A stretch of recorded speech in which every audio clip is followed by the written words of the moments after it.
Well, welcome to the next video in the hip replacement surgery recovery.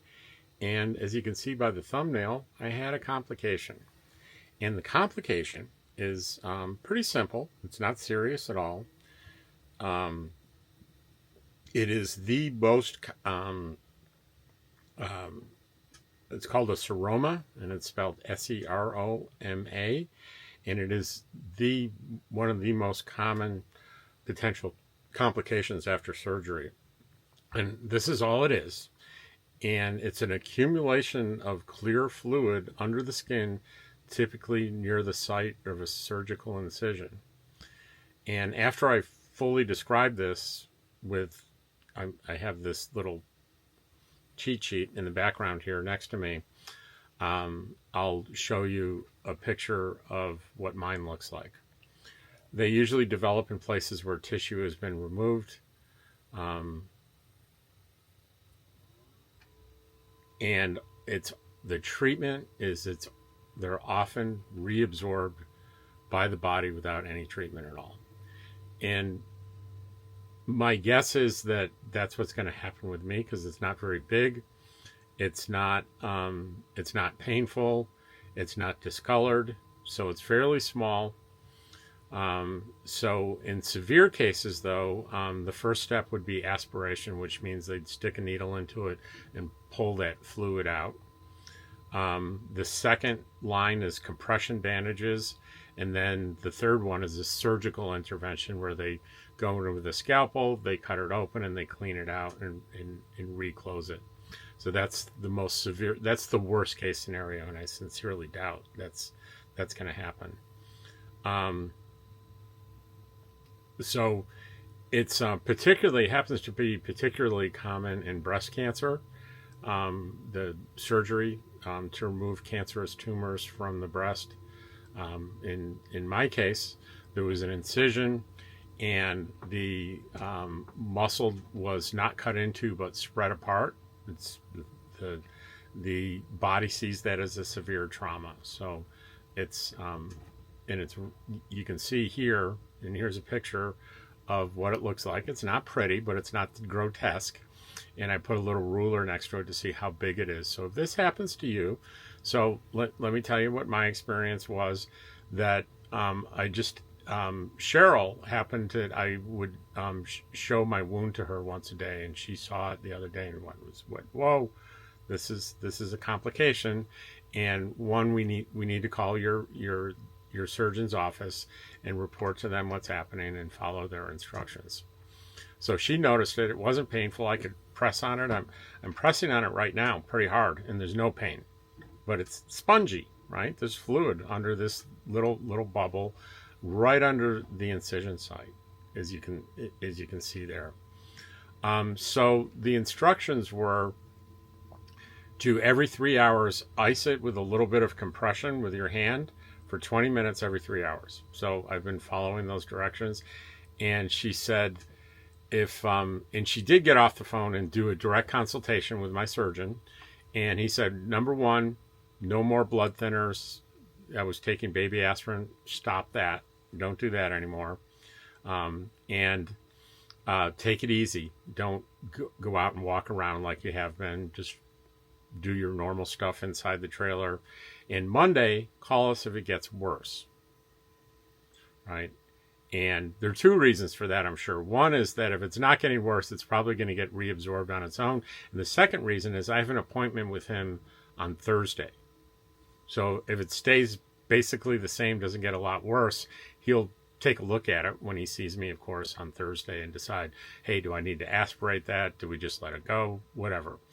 This is not a big deal. It is officially a complication of the surgery, and that's why I wanted to share it with you. What else can I say about it?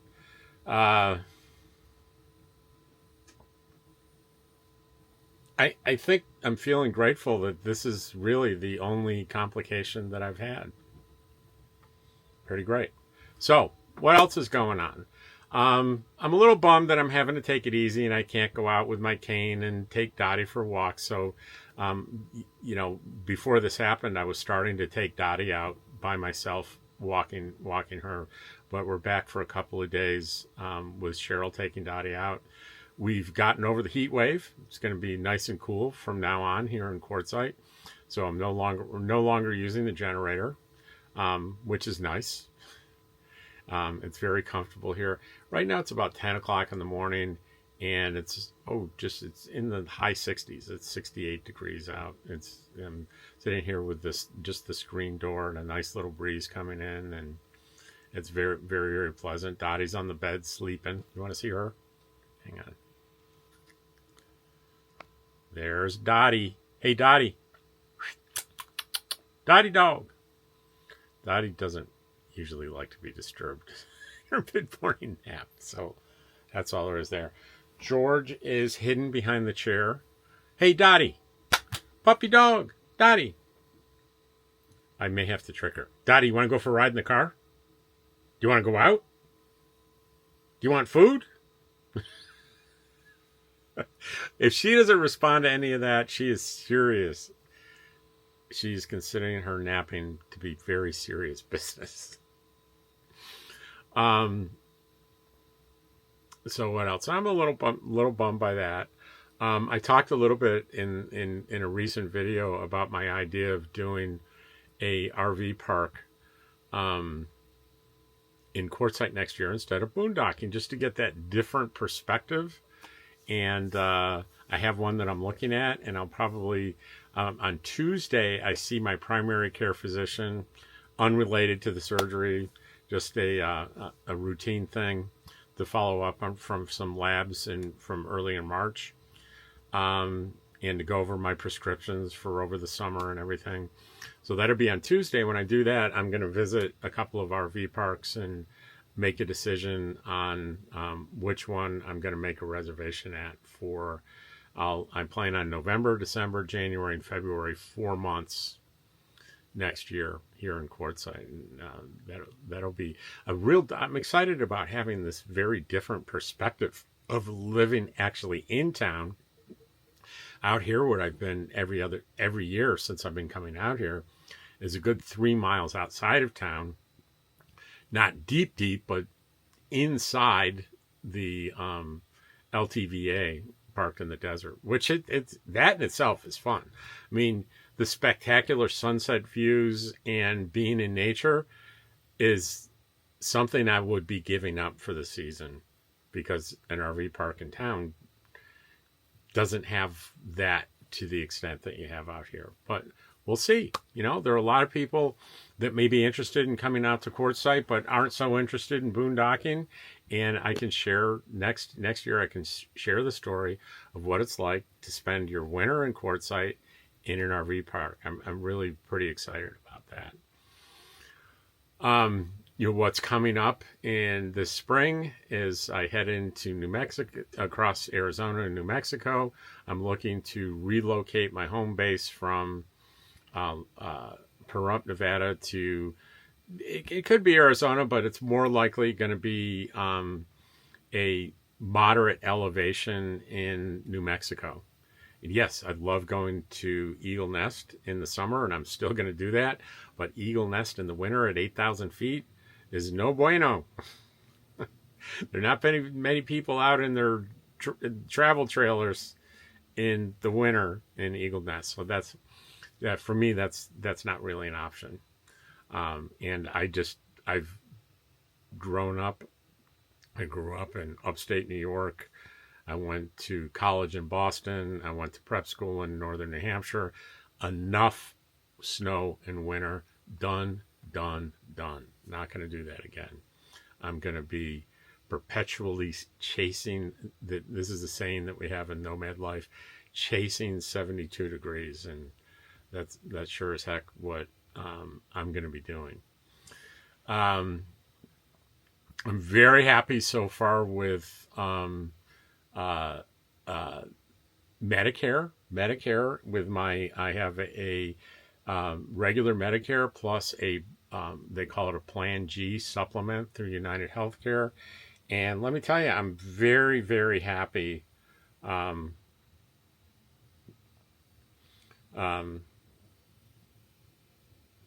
Let's I'm going to pull this up and see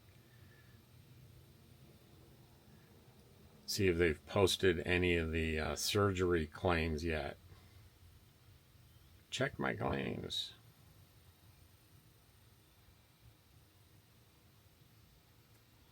No, they haven't. The big ones have not hit. No, nothing has hit.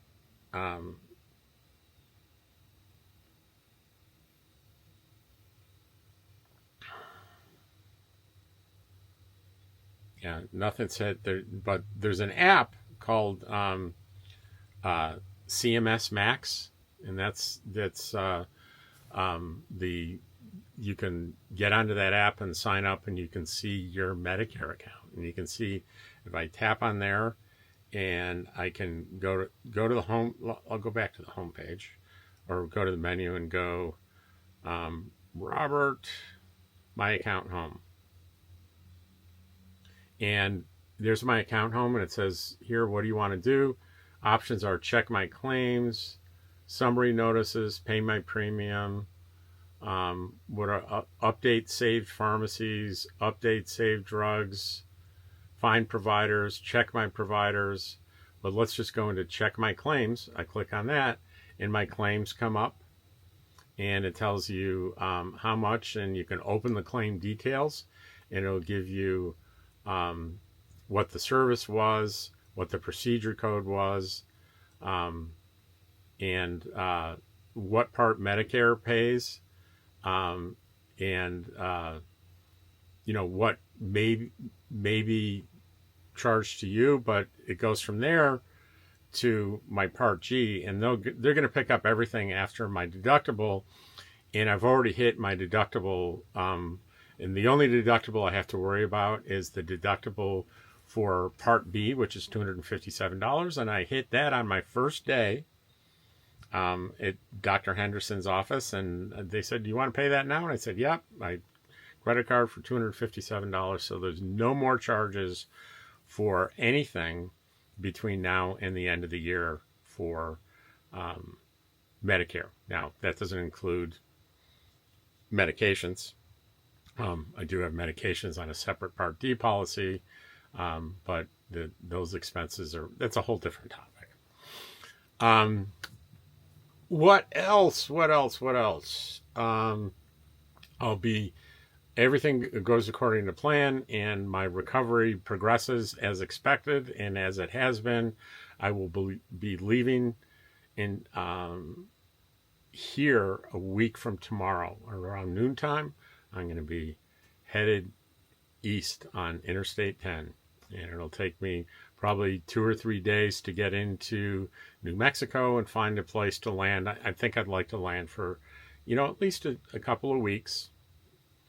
And before I could land in a place and I could stay there until it's time to go to Eagle Nest early June.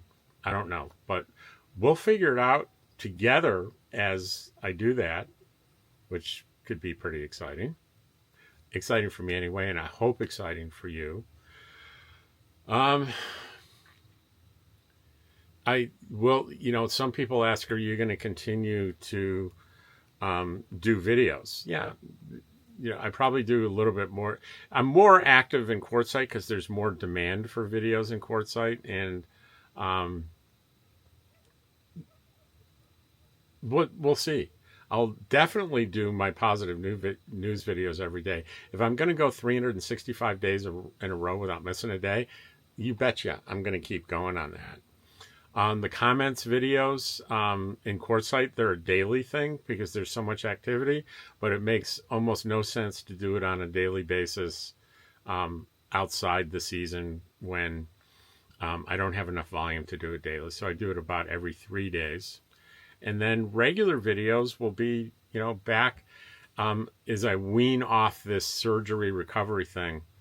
And that could be a question you have. Well, you're doing these surgery recovery things, and let's see, you're calling them, what am I calling them? They're all titled pretty much the same. They are titled Hip Replacement on the Road series. Number 11 was today's that was published. This one is number 12. Well, Rob, how long are you going to continue doing that? Well, I'm not sure exactly. I would think I'll continue these daily videos, hip replacement videos, um, through maybe getting to my destination in New Mexico, which would put me at probably about 3 weeks into the recovery. And then it doesn't make a lot of sense. It makes sense to sort of stop them when there's not much meaningful to say in terms of changing. I suspect the continuing recovery process, you know, after a month, um, I'm trying to think. Let me look at the calendar. Let me look at the calendar. Can you tell I'm making this up as I go? You're okay with it, right?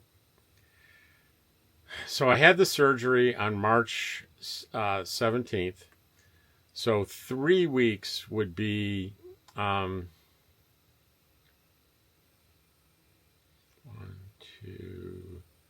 3 weeks would be on the 7th, and that's about when I get there. And I'm going to think right around the 7th is I'll stop these hip replacement surgery things on a daily basis. And I'll probably do maybe weekly for a couple of weeks. And then maybe when I get to 60 days or something, I'll have one at 60 days. So someone that's thinking of getting the surgery can go to the playlist and they can watch from the day before surgery, surgery day, daily for about 14 days, right? And then they can go to the the once a week ones, and then the six. But trust me, I think that the evergreen nature of this series is going to be people that have immediate concerns about having this surgery, and they want to know what it's like right before the surgery, what the actual surgery is like, and what the recovery in the first critical 2 or 3 weeks are. So I think that's going to be where the most value is. And I think I'm in a unique opportunity to demonstrate pretty adverse circumstances in a way where I hesitate to say I'm alone because Cheryl's here, but Cheryl's not living in the same place that I am. She's in her own trailer down the road. She is available. She is a nurse. That was a big plus. But I'm essentially living alone in a very small confined space that has pretty limited amenities. I'm not plugged into electricity here, but I have access to electricity through solar and through generator. I have pets, 2 pets to take care of. And so I think most people are going to recover in some kind of a residence, whether it be an apartment or a home. And most people are maybe going to have a spouse or a friend or a roommate or something that's with them. So I'm maybe telling this story in kind of extreme, which is, I think, when I reach something, I want to see, well, how bad could it be, right? Or, I want to know how good it can be, though. But I not only think this will be valuable for nomads thinking about having this kind of surgery, I think it's for everyone else, too.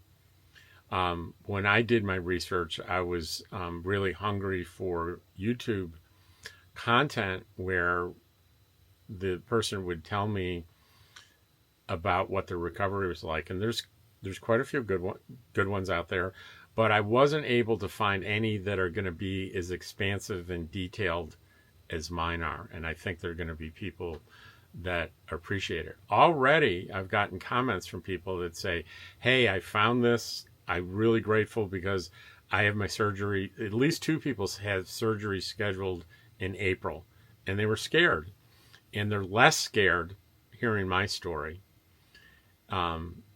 which makes me feel pretty good, because I know how scared I was. It is, if you haven't been through something like this before, and you read the description of what they're doing to you, it can be quite intimidating. And I was, I think, equally apprehensive about the actual surgery itself, and a whole different kind of apprehension about what is the recovery going to be like. If you haven't been with me this whole time, one of the things that I had wanted to do was I found that there was a inpatient rehab center that specialized in orthopedics, and they would put you in a room and they would take care of you for 7 to 10 days after surgery, and Medicare would pay for it. And with my supplement, it wouldn't have cost me a dime. My surgeon, though, said, you know, they listened to me. They talked to the rehab center. They understood everything about it, and they came back and they said, you know, here's the bottom line. You don't need it. It's not medically necessary. And I admire a physician saying that, or a surgeon saying that, because Medicare or insurance should not be paying for things that are not medically necessary. Right? It shouldn't, because it's not just me, it's you're contributing to paying for my surgery in your taxes, right? Medicare taxes. And what's fair is you get treatment that is medically necessary.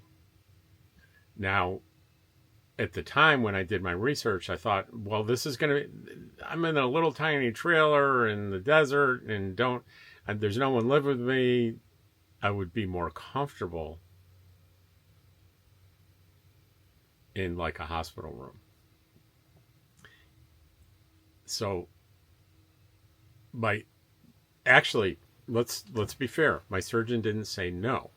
What he said was, he said, I don't think it's medically necessary, and therefore I won't write the order for it. However, if you feel very strongly that you need to be in the hospital after the surgery, I have a colleague that does the identical surgery, but he doesn't do it in the outpatient center. He does it in the Yuma Hospital, so you would be admitted there. And presumably Yuma Hospital would keep me as long as they felt it was medically necessary for me to remain there. So I did have that option.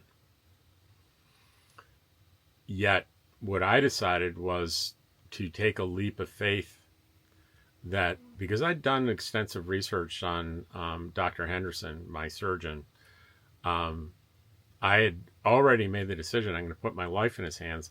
And if he says, it wasn't a short, can I have this? The answer is no. It took a couple of days before he formulated a very reasonable response to it.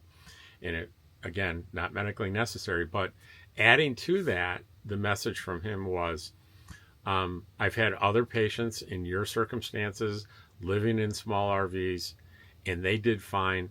And I really, really believe that you're going to be okay, and you will be glad that you didn't go inpatient.